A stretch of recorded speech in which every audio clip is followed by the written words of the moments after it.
Sani cari Veneti, di una vi ringrazio a voi che sei qua, che abbia tolto l'interesse sulla questione che si sta da palesare dal titolo del video e da mo avverrò una lezione storica che la si sta tirata su del museo del Piave che si chiama Beun Proinsa. La discussione la che sbrassa un episodio importante della battaglia corresta per la nostra sovranità veneta. A sede scorre qua sora la guerra de Cambrai. Non lo mia per niente che una muccia di autori i disesto che in quel momento la Serenissima la sega sciocca in costo il mondo, o meglio che il mondo le sega sciocca in costo la Serenissima. Parabén, è chiaro che il video sarà mostrato col parmese del museo del Piave e che il volto che si sta fatto in portoghese le sta scrivendo da Marco Baio, un amico vicentin che le studia storia e lingua. Buona vardada!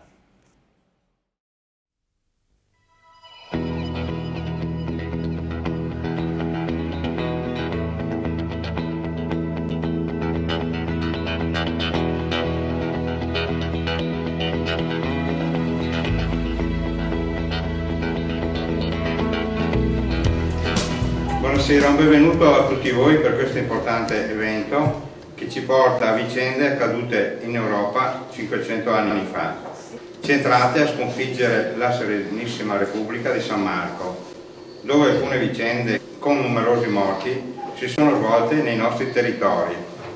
Vi presento qui lo storico Tarcisio Zanchetta, è per noi un onore ospitarlo ed ascoltarlo nella conferenza sulla guerra di Cambrai.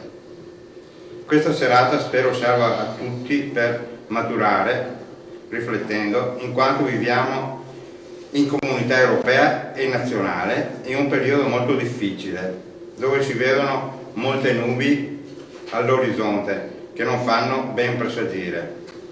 Basta girare per l'Europa, e io lo faccio spesso, e non solo, per vedere l'instabilità. Eppure noi veneti stiamo dando, come sempre, massimo impegno, tanto che siamo stremati all'inverosimile. La conferenza durerà circa un'ora, poi chi vuole può fare delle brevi domande e poi siete invitati alla cerimonia presso Castelnuovo di Quero, che si trova a circa 7 km di più da qui, passando per il ponte di ferro.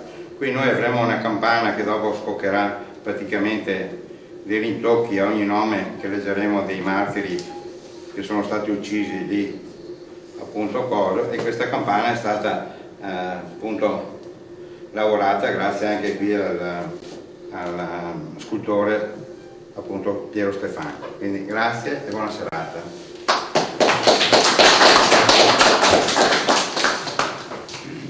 Per prima cosa ringrazio Dio ti salvi della sua ospitalità, essendo direttore di questo museo, e dell'amicizia che mi lega da tanti anni, no? Abbiamo portato avanti insieme tante cose e non ci siamo ancora stancati, perché credo che la cultura abbia bisogno di respirare sempre, perché se noi uccidiamo la cultura automaticamente ci uccidiamo anche noi stessi. Bene, questa è la parentesi. La guerra di Cambrai, che tratteremo stasera, è un argomento veramente enorme, no? Quindi ci vorrebbero 3 serate per spiegare tutta la Lega di Cambrai. Io mi limiterò stasera a parlare delle cose che sono successe qui intorno a voi, no? Perché sono importanti perché questi veneti non sanno neanche ricordare la loro storia. Vorrei fare un'indagine quanti veneti sanno che cos'è la guerra di Cambrai. Eppure è fondamentale per la nostra storia, perché la guerra di Cambrai, vedremo dopo, proprio è la base primordiale delle unità del nostro Stato. Naturalmente c'erano molte cose che hanno suscitato questa guerra, che, come ripeto, non è stata, cioè pochissimo celebrata.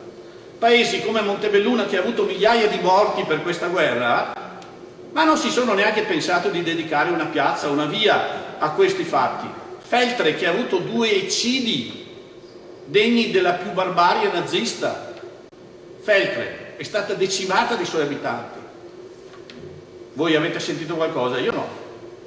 E poi voi dovete pensare che tutta l'Europa dava contro Venezia, contro la Repubblica Veneta, non andava contro l'Italia. L'Italia non esisteva, non è mai esistita come Stato unitario, andavano contro la Repubblica Veneta perché dell'Europa l'unico Stato degno di questo nome e degno di paragonarsi alla Francia, alla Spagna, all'Inghilterra, eccetera, eccetera, era Venezia. Questo era il discorso.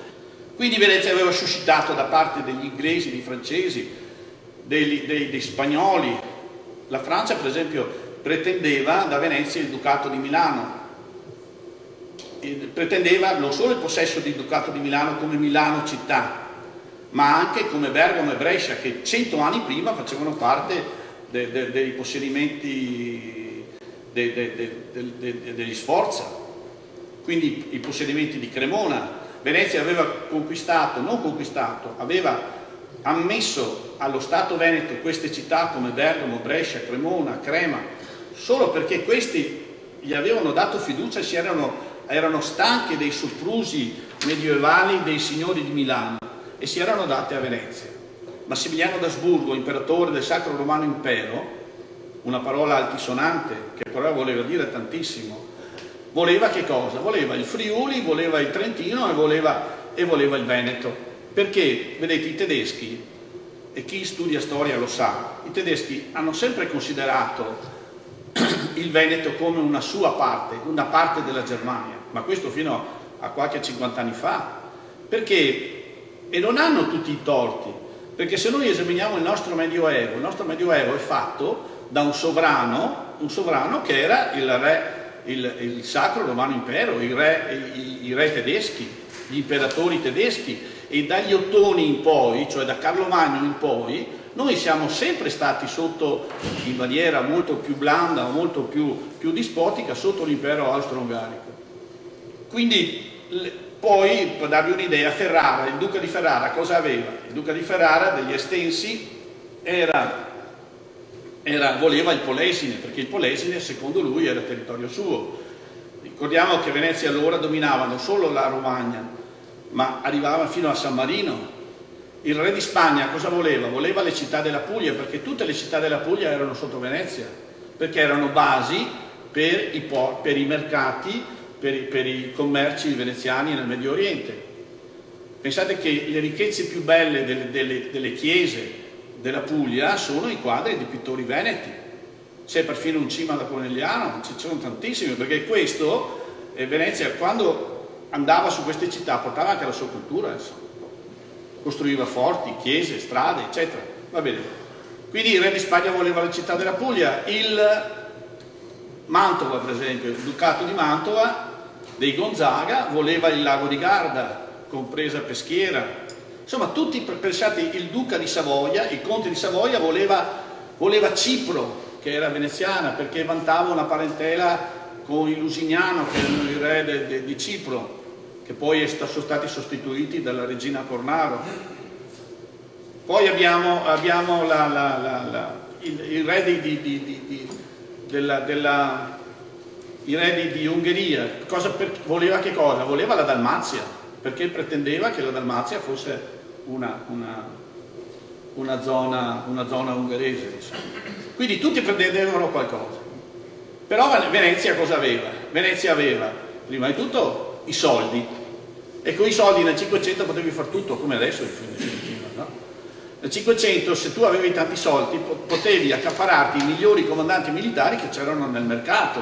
Voi sapete che non c'era il reclutamento obbligatorio, ma c'era il reclutamento di truppe che andavano a combattere per i soldi. Quindi i più grandi comandanti dell'epoca se li accaparò quasi tutti Venezia.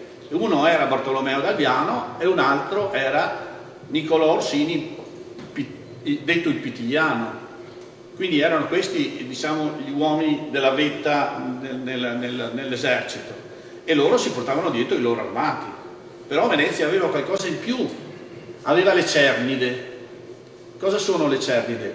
Erano i volontari, no, delle varie città, dei vari paesi, che venivano arruolati, no, e mandati in guerra. Quindi questi fatti fanno sì che tutta l'Europa si mette insieme a Cambrai. Ecco, all'epoca c'era un grandissimo doge, che sarà quello che si manterrà il comando, le redini dello Stato per tutto il periodo della Lega di Cambrai, ed è Leonardo Loredan, che qui vediamo in questo quadro. Leonardo Loredan è sepolto nella chiesa di San Giovanni e Paolo, ed è una delle basi, una colonna appunto dello Stato Veneto. Ecco, il primo fatto che avvenne per determinare appunto questa Lega di Cambrai avvenne un anno prima, nel 1508. Massimiliano chiede a Venezia il permesso di passare col suo esercito, l'esercito era di 20.000 uomini, di passare attraverso i territori veneti e andare a Roma a prendere la corona del Papa. Poi parleremo anche del Papa. Il Papa allora era Giulio II, e non solo scomunicò Venezia, perché Venezia aveva occupato le sue terre, le terre della Romagna, ma anche si alleò, fu diciamo così, il motore di questa lega. Insomma. Bene, Massimiliano col suo esercito, siamo agli inizi dell'inverno, porta 3.000 uomini, li porta verso conquista senza colpo ferire praticamente tutto il Comelico, Cortina, no? E porta le sue truppe a Pieve di Cadore, dove lì c'era una fortezza, un castello, c'è ancora adesso, e lì per svernare l'inverno. La Repubblica ha saputo questo, ordina a Bartolomeo d'Alviano, che era di stanza nelle caserme di Bassano, e cosa fa? Colpisce alle spalle l'esercito austriaco, che intanto si era mosso da Pieve di Cadore per cercare di ritornare indietro verso Cortina. Lì la strage fu naturalmente enorme, e di soldati austriaci, no? E l'Alviano ritornò a Bassano, diciamo, quasi senza nessun ferito. Allora, cominciamo con la guerra. Il fatto che l'ufficialità non sia entrata allo studio a celebrare queste manifestazioni per la guerra di Cambrai ha un profondo significato. Voi pensate che Cambrai è una città delle Fiandre in cui si sono raccolti tutti i maggiori sovrani d'Europa, quindi l'Inghilterra, no? La Germania, la Francia, la Spagna, no? Il Papa, l'Ungheria. Questi sono tutti gli stati d'Europa che si sono coalizzati contro un altro stato d'Europa, che era la Repubblica Veneta.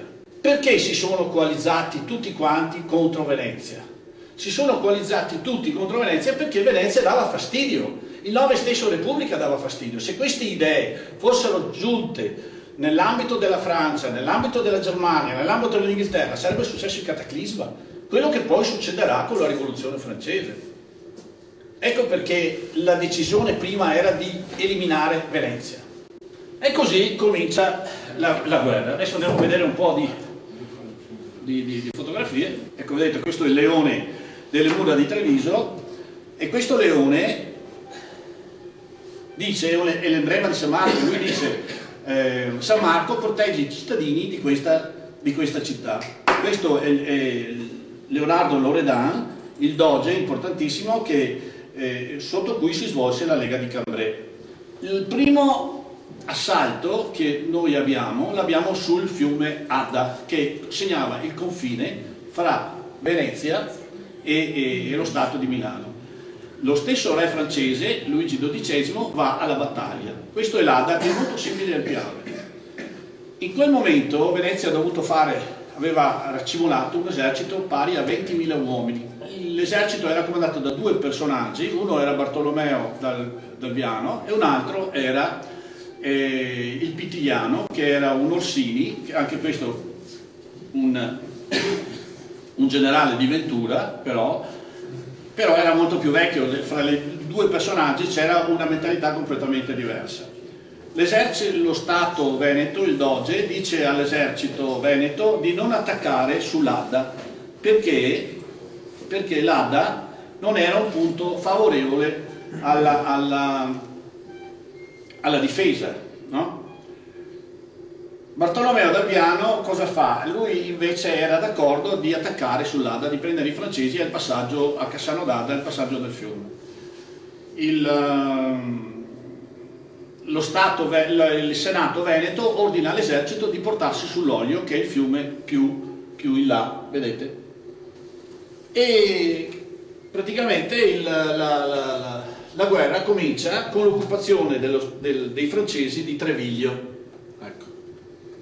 L'occupazione di Treviglio viene fatta in breve tempo. Una parte dell'esercito francese si occupa la città di Treviglio, vedete, questo è l'Adda, no?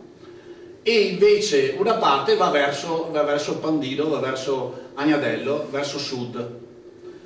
L'esercito veneto, quando ha saputo dell'occupazione di Treviglio, si sposta a Caravaggio, vicino a Treviglio, prima a Pontevico e poi successivamente a Caravaggio. Qui l'esercito veneto si divide. Bartolomeo d'Alviano va verso Agnadello, questa zona qua, e invece il Pitigliano si ritira per ordine, cioè il Pitigliano il Senato aveva ordinato così e lui si ritira verso Palazzolo, verso Brescia.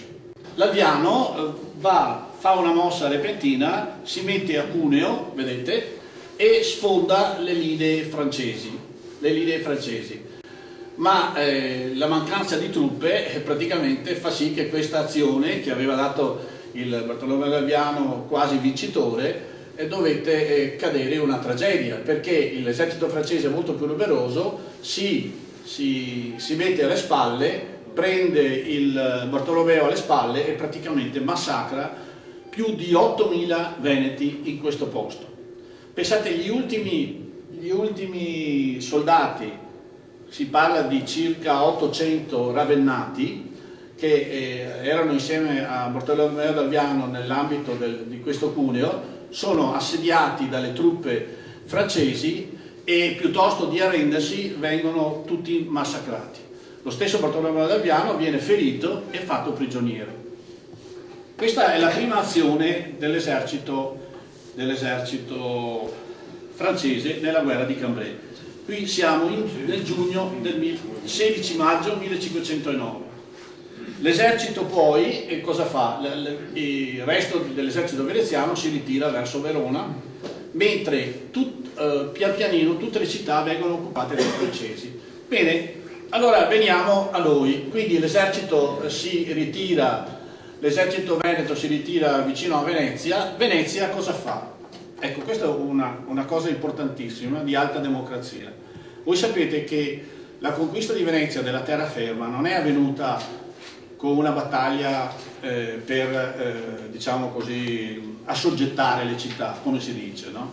Venezia chiedeva alle città se volevano aderire alla Repubblica Veneta e le città stabilivano un patto con Venezia per aderire alla Repubblica Veneta. Beh, Venezia in quel momento scioglie questo patto e dice alle città, piuttosto di avere le vostre città distrutte, gli abitanti uccisi, eccetera, perché così era la guerra, io vi dispenso da seguire questo patto, lasciate pure che poi noi in un altro momento più propizio rioccuperemo il territorio. E così tutte le città si danno in mano all'esercito straniero. Intanto l'esercito austriaco cosa fa? No? Scende per la valle del Brenta, no, per la valle, scusate, dell'Adige, no? E occupa subito Verona. Poi occupa insieme agli alleati anche Padova, ecco, e una parte dell'esercito austriaco va a Cittadella, Bassano, no? E passa sotto la nostra pedemontana e si dirige verso Montebelluna. Montebelluna non è una città vera e propria, perché Montebelluna, voi sapete, è fatta da diversi rioni, da diversi paesi. L'esercito comandato dal generale Lapalisse, no, cerca di penetrare a Montebelluna, però i montebellunesi, che non si erano dati per niente ai francesi, hanno detto noi facciamo resistenza, hanno costruito delle barricate nelle strade che mettevano verso est, no, soprattutto a Cosmont, barricate con tutte le cose che trovavano, no? E si sono opposti alla cavalleria austriaca e hanno avuto un buon successo. Treviso è importante perché di tutta la grande Repubblica Veneta è l'unica città, no, che non viene mai occupata dallo straniero. Mai, no. Vedete, Massimiliano aveva un trucco, mandava il cosiddetto campanello, c'era un emissario del Trissino, il Trissino era un vicentino, vedete quanti nostri uomini che fanno, invece di stare con i veneti, impiantano il pugnale alla schiena ai veneti, no? Il Trissino, una nobile famiglia vicentina, aveva subito aderito all'imperatore Massimiliano e i suoi emissari andavano in tutte le città prima che queste venissero occupate dall'esercito austriaco e chiedeva loro di arrendersi, in cambio di salva la vita e la città non veniva distrutta. Ha fatto dappertutto così e naturalmente tutte le città sono andate in mano all'imperatore. Treviso aveva organizzato un consiglio con i nobili e i popolani per vedere se era possibile aderire per aver sì che la città non venga distrutta. E questi nobili, naturalmente erano loro, usciti dalla città andavano verso Padova per offrire a Massimiliano la città di Treviso. Se non che un Francesco Rinaldi, un personaggio importantissimo nella nobiltà trevigiana, anche fra i nobili c'era della gente che aderiva, che era fedele a Venezia, non erano tutti traditori. E questo Rinaldi torna indietro praticamente, si pente e torna indietro. Quando arriva a Treviso c'era una rivoluzione. Un cittadino, un giovane cittadino che si chiamava Marco Pellicciaio da Crema, no? E aveva attirato a sé tutta la popolazione di Treviso e con questa aveva chiuso le porte della città perché il provveditore veneto non andasse via. E quando arrivarono i nobili da Padova, no? E naturalmente hanno fatto valere le proprie ragioni e Treviso rimane fedele a Venezia. Venezia allora cosa fa? Investe Treviso di un'importanza strategica grandissima, perché tutte le truppe venete che erano di stanza a Mestre, ai limiti della laguna, vengono spostate a Treviso. Treviso aveva 40.000 abitanti all'epoca, quindi dentro la città vengono ammassate più di 20.000 militari. Ma è tutta una gara fra i trevigiani per dare alloggio ai militari, e sì che la popolazione civile non è tanto propensa verso i militi, no? Eppure è tutta una gara, anche i preti aprono i conventi, le chiese, e infatti e poi Treviso, che voi vedete qui in questa mappa medievale, no? Era una città che a una guerra del 500 con i cannoni, con le artiglierie, aveva resistito un'ora, quindi era necessario fortificare la città. E come si fa a fortificare una città del genere? Allora bisogna assolutamente costruire delle mura nuove, costruire dei bastioni di terra, costruire dei fossati e costruire delle tecniche militari tali che il nemico non possa avvicinarsi alla città. Treviso aveva una ricchezza che era l'acqua, per esempio, no? Tanti fiumi che andavano sul Sile, e quindi sfruttando l'acqua Treviso poteva essere salvata. Ma questo vedremo più avanti. Adesso come adesso Treviso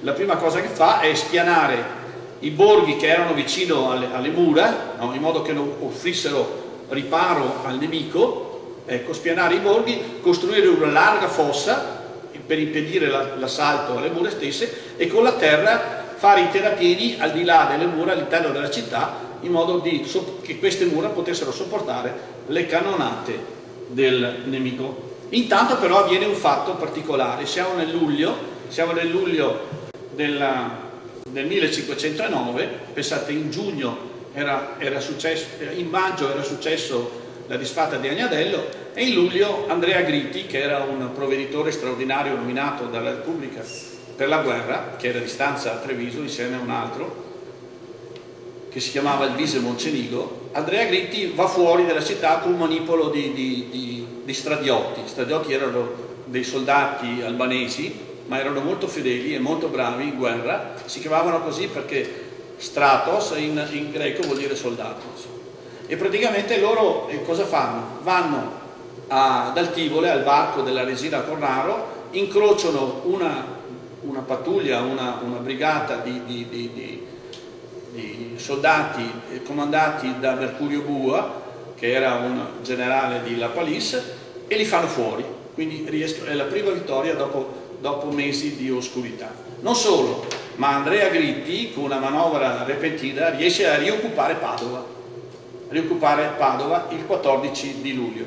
Quindi già due nuclei importanti, Treviso e Padova, costituivano proprio il baluardo primo per l'offensiva che verrà negli anni successivi.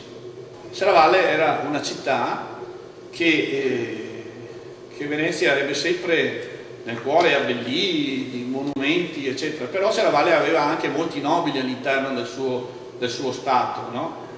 E naturalmente questi nobili, come ho già detto prima, non erano molto favorevoli a Venezia, e quando il campanello di Massimiliano si mise a suonare sotto le mura di Serravalle, i nobili aderirono subito all'occupazione della città da parte di Massimiliano.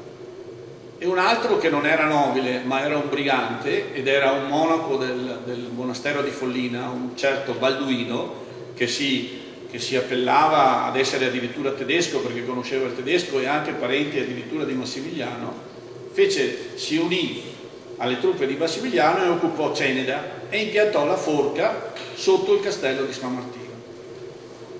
Serravalle non ebbe a soffrire granché dell'occupazione austriaca, però Serravalle aveva un presidio di militari comandati dal Brandolino.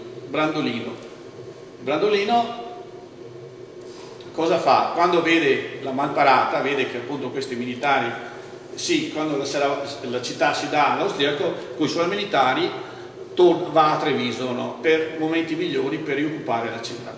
E infatti vedremo che poco dopo succederà questo. Conegliano, diciamo che è sempre stata ai margini della guerra di Cambrai, no? Perché non era un punto importante per le vie di comunicazione, eccetera. Comunque Conegliano, il podestà di allora, di Conegliano, cosa fa? Invita la popolazione, Girolamo Donà si chiamava il podestà, invita la popolazione a decidere cosa fare nel caso della guerra. Anche lì il campanello aveva suonato sotto le mura di Conegliano, quelle che vediamo adesso, ma Conegliano era una città medievale, non poteva resistere pochissimo ai cannoni di Massimiliano d'Asburgo. E allora sotto la loggia del palazzo comunale tutto il popolo viene riunito. Anche qui c'è la diversità fra i nobili e i popolani. I popolani vogliono restare con Venezia, i nobili invece vogliono che la città si apra a Massimiliano.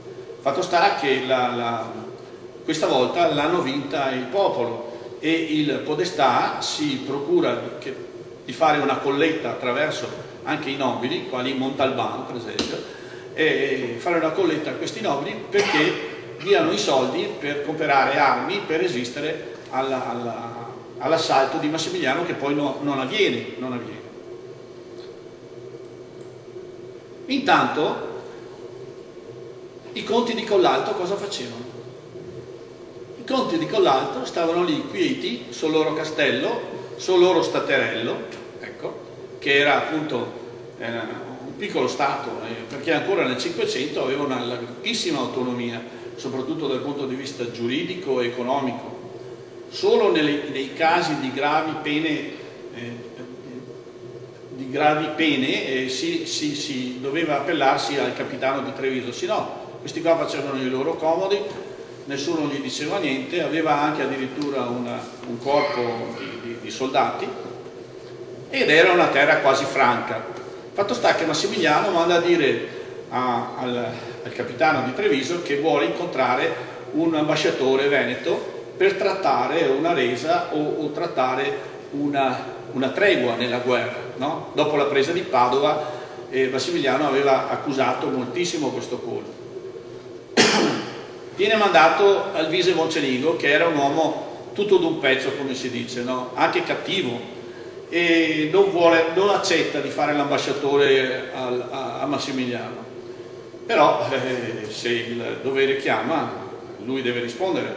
Così va nel castello di Collalto, di San Salvatore, e rimane 2 giorni aspettando il messo di Massimiliano che doveva arrivare, che non arriva naturalmente. No. Ritorna a Treviso, questo qui arriverà dopo altri 2 giorni a Treviso portando 2 lettere. Prima la lettera diceva che lui non sarebbe andato all'appuntamento, questo si era già visto, e l'altra lettera diceva che il trattamento di prigionieri austriaci che faceva a Venezia era un trattamento disumano, proprio loro lo dicevano, e vedremo adesso perché. Ecco, intanto in luglio, non ve l'ho detto prima, sempre in luglio 1509 l'esercito austriaco era entrato in Feltre e il vescovo aveva incensato i nuovi governanti cantando un bel Te Deum nel Duomo. La stessa cosa aveva fatto il vescovo di Belluno, no? E così le 2 città furono occupate appunto dai militari tedeschi. Dopo la presa di Serravalle, la presa di Belluno e la presa di Feltre, diciamo così, l'esercito veneto si sveglia, no?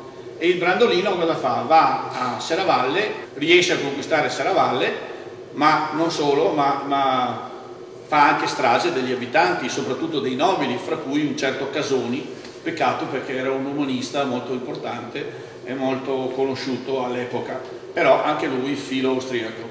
E lì non si andava per il sottile, ci furono i soldati tedeschi vengono tagliati a pezzi e così via. Quando i soldati tedeschi di stanza a Belluno avevano sentito queste cose, se la sono andate a gambe, e quelli di Feltre anche loro se la sono andata a gambe, ma non hanno fatto in tempo perché i feltrini li hanno ammazzati tutti.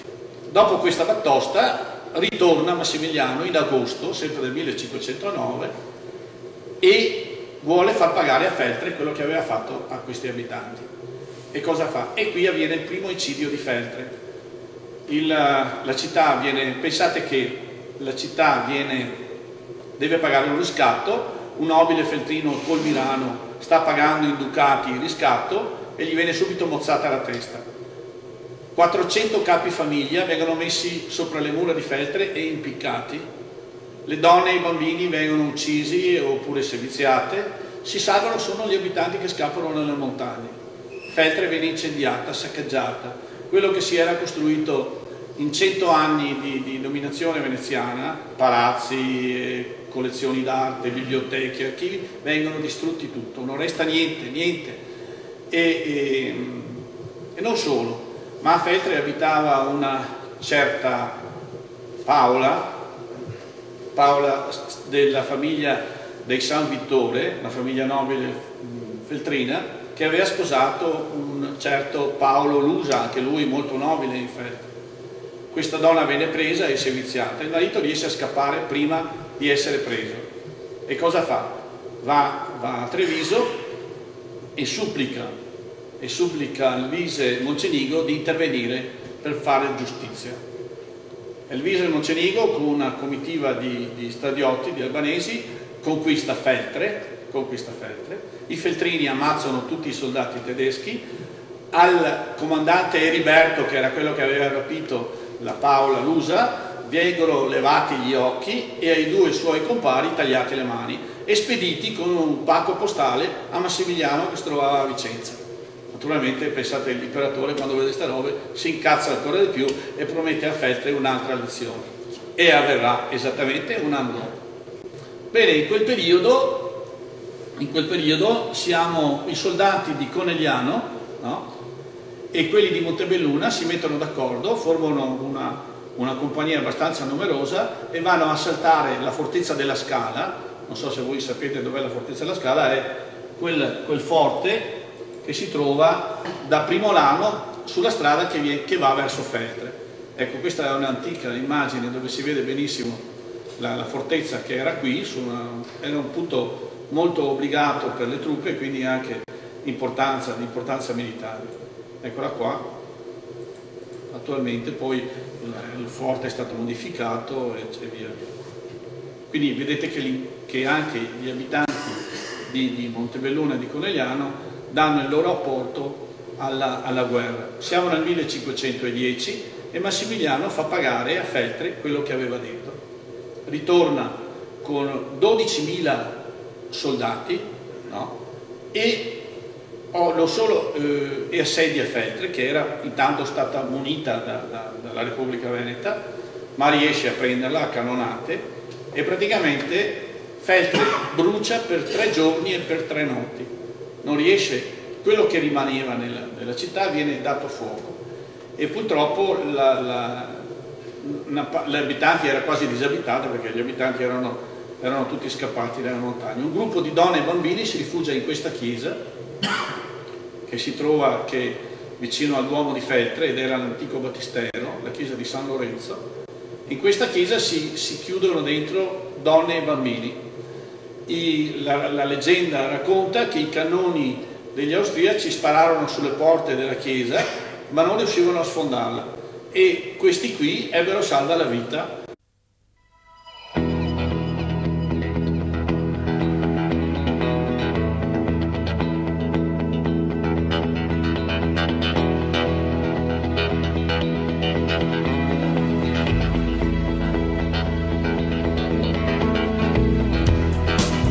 Un altro fatto importante per colorire un po' la storia avviene ad Asolo. A Treviso esisteva un grosso commerciante di nome Barbisan, cognome che esiste ancora attualmente. E questo Barbisan naturalmente non era un nobile, ma era uno che aveva soldi e veniva considerato un simpatizzante di Massimiliano. E allora tutti i simpatizzanti di Massimiliano che si trovavano nelle varie città venivano presi e portati a Venezia, una specie di campo di concentramento dove restava là fino alla guerra fosse finita, no? E questo Barbisan aveva un figlio molto giovane, non aveva neanche 20 anni, aveva una ragazza che abitava ad Asolo e la voglia di andare a trovare questa ragazza era nato ad Asolo quando Asolo era occupato dagli austriaci, se non che quando invece successivamente alla distruzione di Feltre i veneziani l'esercito veneto riesce a riprendere Asolo, naturalmente questo ragazzo viene preso anche lui fra i militari, anche se non c'entrava niente, fra i militari austriaci e viene condannato a morte. Viene impiccato e quando, dice la cronaca, quando questo ragazzo veniva impiccato tutta la guarnigione sia veneta e sia quella nemica si misero a piangere. Bene, nel 1510 abbiamo un fatto importante. Giulio II cancella la scomunica a Venezia perché Venezia aveva restituito al Papa le città della Romagna. Mercurio Bua, siamo nell'agosto del 1511, cosa fa? Nell'agosto del 1511 assalta Castelnuovo e fa prigioniero il castellano, quello che comandava questa fortezza, che era appunto Girolamo Emiliani, che voi forse avrete sentito nominare. Girolamo Emiliani viene preso e viene tenuto naturalmente come ostaggio perché per aspettare il riscatto. Dentro in questo castello c'erano anche 50 soldati feltrini e bellunesi che difendevano questo castello e noi siamo andati lì 15 giorni fa a commemorare questi 50 soldati morti nella presa di Castelnuovo da parte di Mercurio Bua. Bene, intanto in attesa dell'assedio di Treviso cosa fanno le truppe? Le truppe si accampano appunto da Montebelluna, arrivano a Nervesa. Nervesa è la base su cui gli austriaci costruiranno un ponte di legno per passare dall'altra parte, perché l'esercito austriaco era a mezzo servizio con i francesi e mezzo servizio per le conquiste che doveva fare nel Friuli e nella sinistra Piave. In quel periodo Serravalle viene nuovamente conquistato, come viene conquistato anche Conegliano. Questa volta non può fare a meno aprire le porte e lasciare che entrino gli eserciti stranieri. Il suo podestà, che era un tron malato, si rifugia a Porto Buffolè dove muore. Intanto l'esercito alleato si mette in marcia da Nervesa, però non facendo le strade principali ma seguendo il corso del Piave, si mette in marcia per arrivare a Treviso, ad assediarlo a Treviso. Siamo nel settembre del 1511, però delle avvisaglie di questo assedio si fanno sentire. Per esempio un gruppo di borgognoni, che erano dei soldati particolari francesi, fanno i gradassi sotto la porta Altinia. I militari veneti che si trovavano dentro escono fuori, li fanno a pezzi, li uccidono tutti, tanto per dare l'idea, insomma. E La resistenza intanto a Treviso si era ben munita e Fra Giocondo aveva costruito un sistema difensivo creato con le acque del Botteniga. Cioè cosa succedeva? Succedeva che quando si chiudevano le chiuse dei fiumi di entrata nella città, l'acqua si espandeva al di fuori, quindi per 1 miglio non si poteva più camminare nella cosiddetta periferia di Treviso, e allora sarebbe stato un campo impossibile per trasportare le artiglierie da parte del nemico. Quindi se noi stiamo lontani 1 miglio, i cannoni sparano a cilecca, insomma, perché non colpiscono nessuno. Non solo, ma i trevigiani, mettendo dei cannoni sopra il campanile della chiesa di San Nicolò, riescono a decimare le linee nemiche che si trovavano verso est, fuori la porta di Santi 40. Quindi l'assedio fu un disastro. Oltretutto però bisogna anche pensare che l'esercito sia francese sia austriaco era in condizioni disastrose, perché c'erano molte malattie, molti militari morirono, la paga non veniva data, erano affamati, e quindi l'unica soluzione che gli restava era quella di andare via da Treviso. E vedete, questa è una vecchia mappa del 1500 esistente all'Archivio di Stato di Venezia, in cui si vede Treviso pre-Cambrai, cioè prima della guerra di Cambrai. Poi Treviso verrà costruito con le fortezze che abbiamo tuttora, ancora con la sua cerchia delle mura, ecco. Ma quello che è importante è l'acqua. L'acqua è sempre stato un elemento di difesa primario per la città, insomma. I francesi hanno un generale importante che si chiamava Gastone de Foix, che era un cugino dell'imperatore del re Luigi XII. Questo aveva in mano l'esercito francese e riuscì in qualche maniera a dare alla Francia delle soddisfazioni, ma anche purtroppo nella guerra per l'occupazione di Ravenna fra il Papa e i francesi e gli spagnoli che aiutavano il Papa, Gastone de Foix fu ucciso, insomma, ecco. Pensate, aveva solo 22 anni. Gastone de Foix aveva combattuto anche a Isola della Scala, dove aveva affrontato l'esercito veneto e aveva vinto, e l'esercito veneto rimase sconfitto. L'esercito veneto, assieme al Papa e assieme all'Austria, aveva creato la Lega Santa, cioè era una lega per combattere contro i francesi. Vedremo, ecco qui, questo è Gastone de Foix, celebre soprattutto in Francia. Dopo la disfatta dell'esercito francese a Ravenna, Venezia occupa facilmente tutte le sue città, come Cremona, come Bergamo e come Brescia.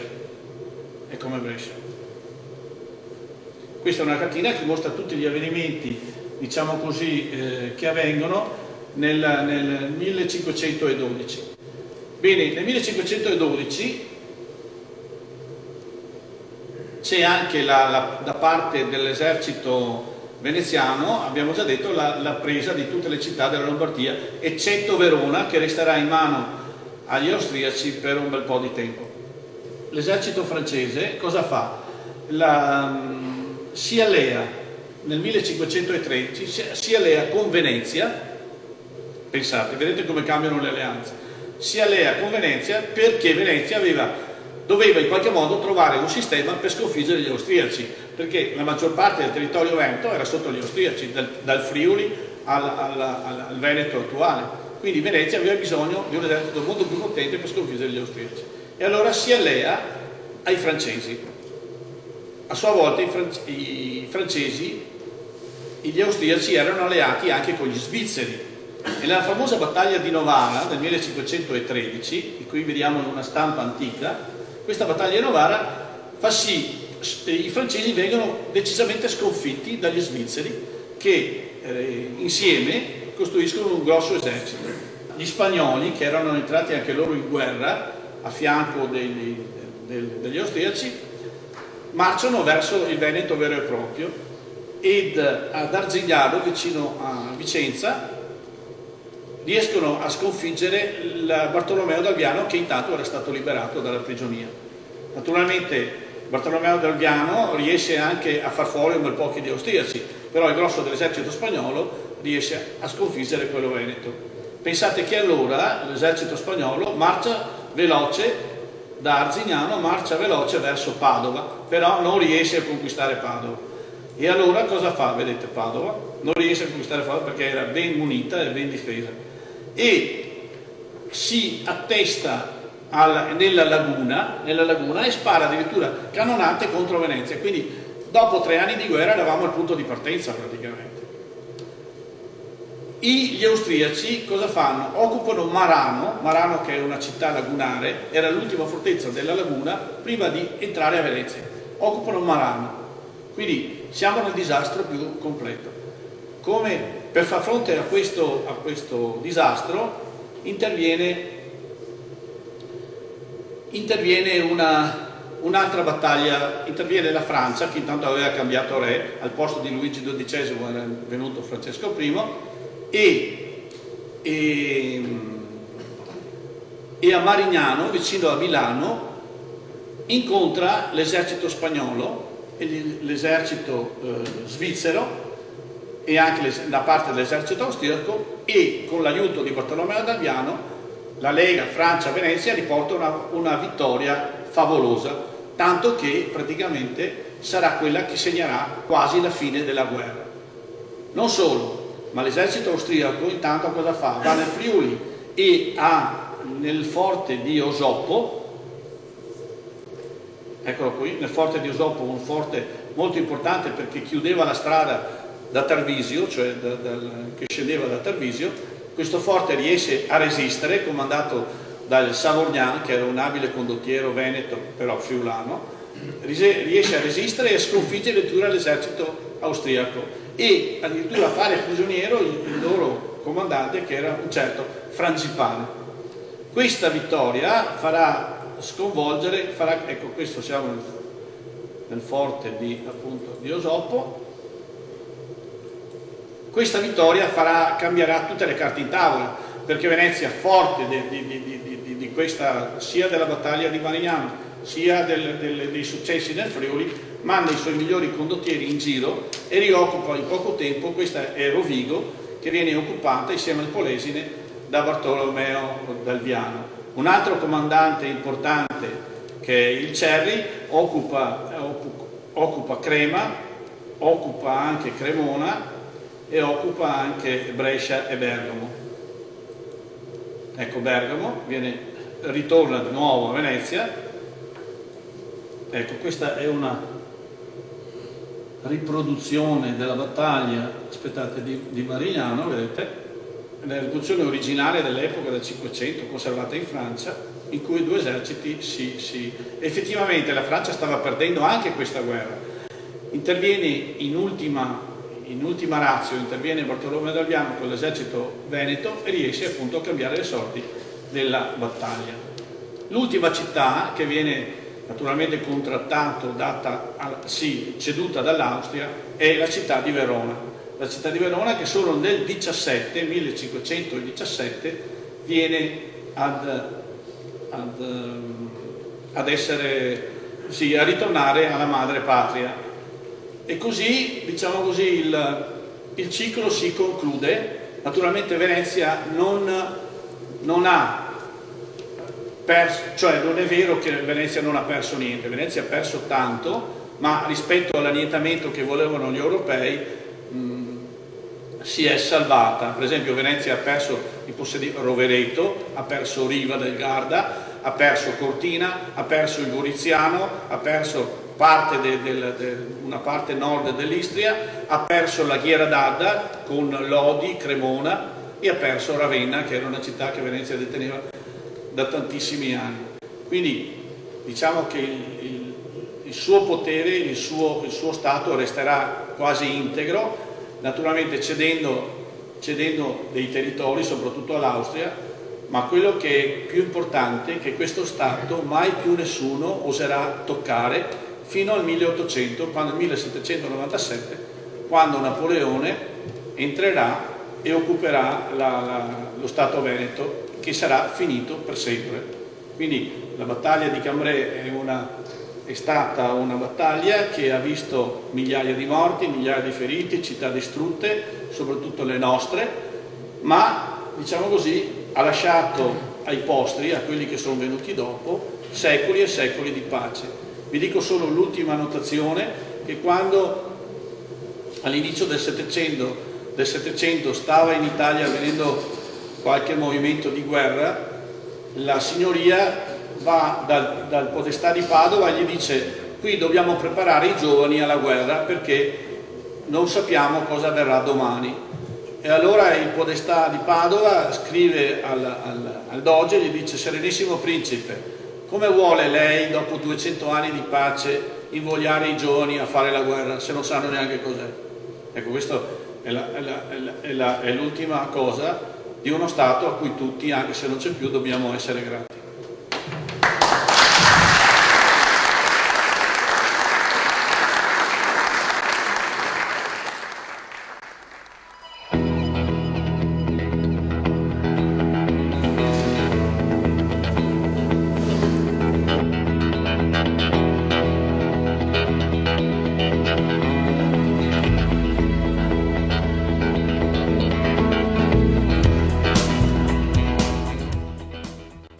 Questa è la campagna che noi adesso faremo dei ritocchi a ogni soldato che è venuto a mancare 500 anni fa a Coro, quindi noi ci spostiamo, ci scusiamo, chi può venire vi aspettiamo appunto con la fiaccolata, abbiamo già le fiaccole quindi per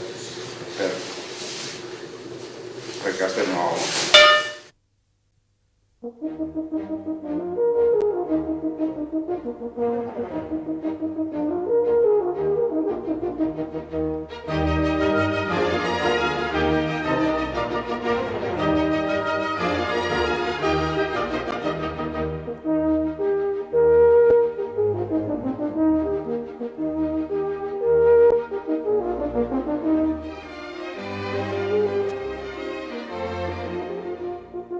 Siamo finalmente giunti a Castelnuovo di Quero. Ringraziamo il padre Somasco, ecco, Mimmo, che è qui con noi stasera e benedirà la corona. Quindi è una continuità con Gerolamo Miani, sarebbe il nome, Emiliani, vabbè. E lui sicuramente dalla sua tomba là vicino a Lecco, vicino al lago di Como, no? Ecco, ci darà una mano a superare questi tempi bui come erano quelli di 500 anni fa. I Veneti allora seppero riscattarsi e speriamo che anche quelli di adesso sappiano fare altrettanto. Quella notte, mercoledì 27 agosto 1511, qui vennero uccisi circa 50 militi dell'esercito veneto, il cui castellano era Gerolamo Miani. Questi fu fatto prigioniero dal greco Mercurio Bua. Noi, indegni discendenti di quella gente, siamo qui per ricordarli e onorarli nella loro azione per la difesa della patria invasa dallo straniero. Il nostro ricordo, dopo 500 anni dell'accaduto, sia sincero e valga ora, come allora, il sentimento di gratitudine verso questi giovani bellunesi e feltrini. Michele Pagani. Benedetto Pagani. Vittore Crocecale. Giovanni Maresio. Gottardo Agnella. Tommaso Pigottino. Bartolomeo Sassaio. Alessio da Salce. Vittor Braganza. Girolamo Vezzano. Andrea Trepino. Gianpietro Vedestoni. Agostino Beccaria. Catarino Boato. Francesco Plitz. Cristoforo Toffol. Pietro Germini. Sebastiano Germini. Vittore Sofforzi. Simone Nogaredo. Simone Nogaredo. 2 capitani militari. La pattuglia di scorta. 19 militi della guarnigione di Castelnuovo sconosciuti. Facciamo un applauso a questi ragazzi morti qui.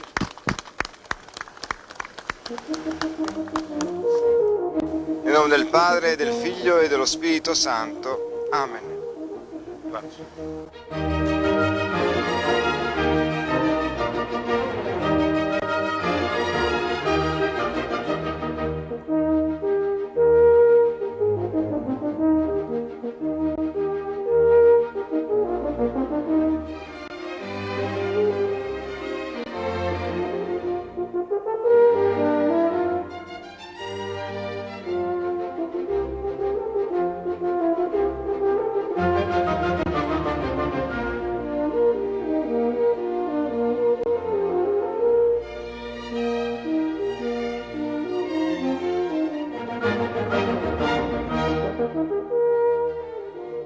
Insieme alla corona scenda nelle sacre acque della Piave, che hanno assistito impotenti a quella guerra, la nostra fede per la nostra terra veneta, e che esse la portino al mare, dove cresca e si moltiplichi e diventi la bandiera per la nostra libertà.